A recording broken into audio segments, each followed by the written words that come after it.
As a real estate agent making cold calls on a real estate sales team, I use personal stories to build relationships and trust with prospects that I connect with on the phone. And you should too.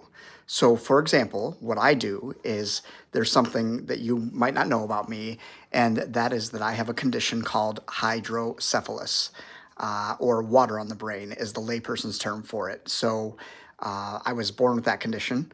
And then, 2 weeks after birth, my parents noticed and my family noticed that my head was growing larger than it should at only 2 weeks of birth.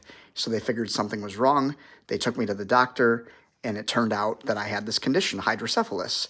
So right away, a neurosurgeon operated on me and installed what is known as a shunt. Specifically, I have a VP non-programmable shunt. And what that does is drain cerebral spinal fluid from my head into my abdomen.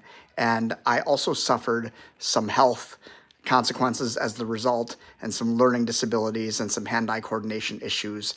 And so I discuss that on cold calls as a real estate agent with property owners. Not all the time. I pick and choose when I do it, but the point is you have to use, or at least I think you should use, personal stories of different kinds with property owners that you're building relationships with when the timing is right, when it's natural, when it comes up, when there's an opportunity, and you shouldn't shy away from that. The reason I think that is when you get real with somebody, when you take off the salesman hat or salesperson hat and you talk to them like a real person, they know you are a human being, and you connect with them on a level that, even on a cerebral level, they'll know you're a real person, and they'll say, you know what?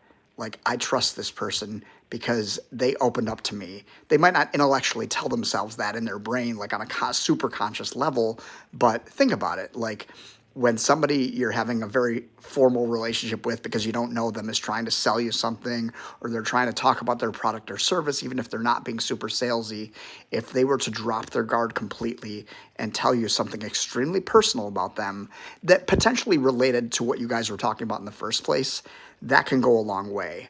And sometimes they will tell you things about their children or their spouses or whatever that also match some of that same stuff.